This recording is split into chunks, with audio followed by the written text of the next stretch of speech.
we all know that CPU is processing the data, and according to instructions it is performing task. But to complete any task, first we have to enter data. So for the entering data we use input unit, and to get the output after the processing is done we are using output devices. So basic input devices which we use are keyboard, point and draw devices, then scanning device, that is scanner, or barcode scanner also comes in this category. Nowadays printers are providing us facility to scan a page, but in commercial use barcode scanner we can see these scans that details of products. So we will go to each section separately, and we'll have some more information about that.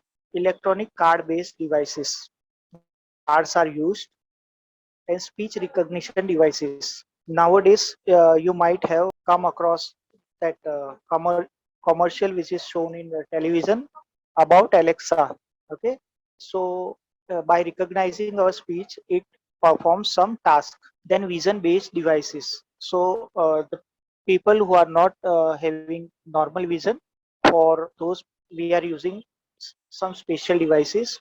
As well as there are some devices which scan your retina.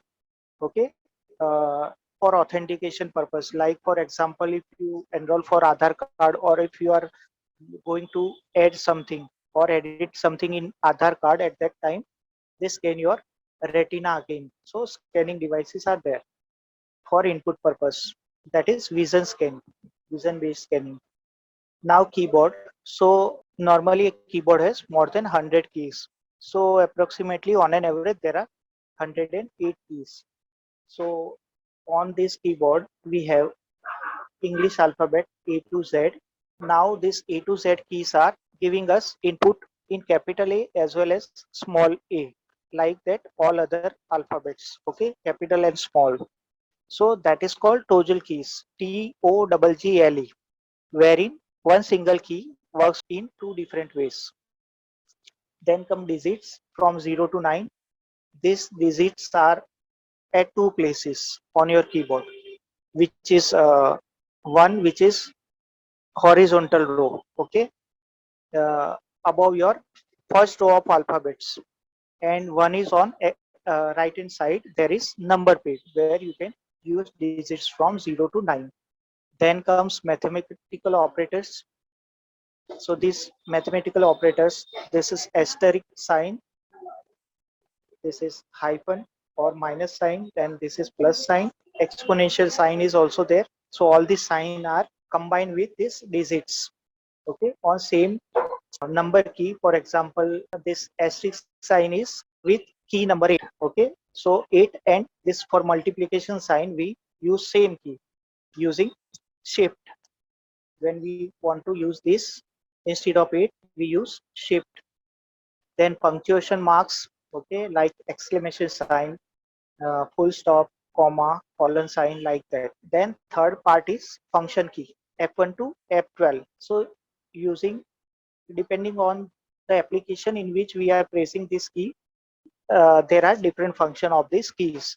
So for example, the first one F1 is for help, to getting help. Now see here in this Acrobat Reader itself, help, for help F1 key is there. So when we press F1, then we will get help about this application. Then enter key is there. Okay, it is also called return key. Okay, it is for execution of instruction. Then space bar, to enter space between alphabets or words or sentences or paragraphs, we use space bar. Then backspace is there to delete or to move one cursor on left hand side. Okay, so for example, if my cursor is here after A, and if I want to remove this A or delete this, then I will put my cursor here and use backspace key. Then delete key is there, which deletes one character on the right hand side of cursor. Then shift key is there. So shift key is used to for some with different other keys as a shortcut key, and it is normally used to type a character which is in toggle key. For example, if capital A we want to print, then shift plus A, like that. You all know it better because you are already doing all these things. Caps lock, it is also toggle key. That means if caps lock is on, it prints capital letters, and if it is off, it prints that small letters. Okay, so when we want to continuously type letters in capital, at that time we use this key instead of pressing shift. Otherwise we have to keep it press shift key and then type with other hand. So caps lock is for that purpose when we continuously want to type capital letters. Then tab key to move cursor to the next tab position. Okay, it is not, it is different from space bar. This tab key also provides space, but some specific spacing. Like for example, if the settings are 0.5, then it will leave 0.5 inch space when you use it once. If the settings are 0.75, then it will leave that much space. So tab key is there. Then control key is there. It cannot be used separately, individually, but it is used with combination of other keys to provide additional functionalities. For example, if you want to copy something, so you can press control and C, C key. Okay, control plus C key. So it will copy the selected content. Same way, alter key, when you press this alter key, it will perform some task with combination of other key only. It is also cannot be used separately, individual. Then escape key is there to cancel or abort executing. If you want to stop some process at that time, escape key you are going to use to stop that process. Now this is your keyboard, wherein these are function keys from F1 to F12. There are 12 function keys. Then numeric keypad is there. Okay, this is numlock button. Okay, when this button is on, then only you can use this numeric keypad. And here number keys are there. Then these are alphabets. Okay, using shift key you can use capital alphabets. These are called alphanumeric keys because alphabets are there as well as numbers are there. So alphanumeric key. Now point and draw device. Point means when you are pointing out at something or when you are selecting something. And draw device, that means when it is drawing to that area when you drag after pointing there. So here mouse we are going to discuss about. Okay, so earlier the mouse were having two buttons only, left and right. Then came a mouse with scroll wheel. Okay, wherein you can use that wheel to scroll your page up and down. Now there are two different clicks, left and right. So what is default setting of left and right? We can change it. It is not like a left click is always used to select an item. Okay, if you change those settings from control panel, then this process will be reversed. Like left click will be used as right click and right click will be used as left click. So in what conditions we can do that? Okay, when we are not comfortable with operating mouse with right hand, at that time you can change order of these keys in settings so that you can easily use this mouse with your left hand. Second thing, if there is some emergency, like for example your left click is used mostly, but if this left click is not functioning properly or if it is out of order, and you want to do a lot with left click, at that time we can reverse this both clicks and work with a right click as left click. So I'm going to show that from where you have to change the settings. Okay, now devices. Okay, mouse is there. Okay, select your primary button, that is left by default. If I take it right, then my mouse buttons will get reverse action, means left button will be used as right and right button will be used as left. Other settings are also there that you can change, like that cursor blinking speed, cursor movement speed also. So you will come to know that now action, when you click twice instantly on this left click, at that time it opens a program or a file. Okay, when you click once only, wherever your mouse is there pointing there will get selected when you click once only. When you double click instantly, okay, with minimum amount of space between two clicks, at that time whatever is double clicked, whatever part, and that file or folder will be opened. Then right click is used as shortcut menu, okay, to give a set of commands that are used frequently. For example, I'm right clicking here. So here select tool, hand tool, marquee tool, previous view, like that. These options are different. Now same way, when I right click on desktop, it gives different other options. So depending on which application you are using, this right click menu is changed. Then drag and drop. We all know is very well that when you want to move something from one place to another, or when you copy one thing to another place, at that time drag and drop option is there. Okay, to do that action quickly. Then scroll is there. Okay, using this button you can scroll your page up and down like this. I am scrolling right now.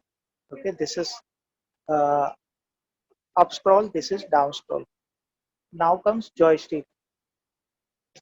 This is joystick which is used with gaming applications, okay, to control the actions which are being performed in that game. So this is joystick. Now control buttons are there. Okay, so we can move a thing on left and right, or we can increase or decrease speed if we are playing a car race game like that. Pedals are also there. So this joystick is an input device which gives commands. When user moves this joystick or press some button, at that time some command is given to computer and computer acts accordingly. Now scanning device. Scanner is an input device. This is a scanner it only, but nowadays mostly people prefer printer plus scanner together. So this is a scanner device in which scanner allow us to scan anything which is there on paper and convert it into digital form. Okay, for example, if you consider this content as a page printed on a page, and same thing I want to save it into computer, at that time I will put this printed page here on this place, then I will start scanning, and that paper's digital copy will be sent to computer's memory, and uh, this way we can digitalize content which is in hard copy manner. Now this is barcode scanner. Here barcode scanner is used for scanning product related information by shopkeeper. In malls also it is widely used to enter data quickly about product, like manufacturer, expiry date, then manufacturing date, MRP, etc., for billing purpose. So there is a scan code, okay, in white and black strip manner, and that code is scanned by this device, and then it interprets that code and enter detail in billing section, and then bill is generated. Now barcode is, this is barcode scanner, and it scans barcode. Barcode is what? Barcode is made up of parallel strings of different thickness in black. Okay, between two black lines there is space which is white only, so that it interprets the code, that code, and gives that information about that product. There is a standard coding system called Universal Product Code. Okay, using this system, whenever we see two different products, we will hardly able to find out difference between those two codes, but each code is different, and that's why it gives right information about the product which is it is scanning. Now there is one more example of this scanner. Okay, scanner, this OMR sheet is there, wherein you are supposed to give answers of MCQ type questions, and this sheet is being scanned. Okay, so there are four options of question number one. So that scanner will scan this part, the first one, and wherever it will find this white space, it will read it. It will not read it, and when it reads somewhere black, at that time it will input that option, like for first you have opted C, and it will match its internal data whether for one C is correct or not, and then finally it gives you result by reading this black dots. Now there is MICR, that is magnetic ink character reader. So there is one special kind of ink. With this ink, what is printed, this MICR, okay, magnetic ink character recognition system reads that. So mostly mica is used in banking industry. So when you see a check of any bank, at that time in lower part in the center there will be, you will find some number written in different form, different font. Okay, let's see one example of such check. Okay. So you can see this at the bottom of this, there is one code which is different than other font. Okay, so this code is scanned by magnetic ink character reader. Okay, and that magnetic ink that I told you, okay, this there is special ink with which it is written. Okay, so it is written using special magnetic ink, and that ink is prepared using iron oxide.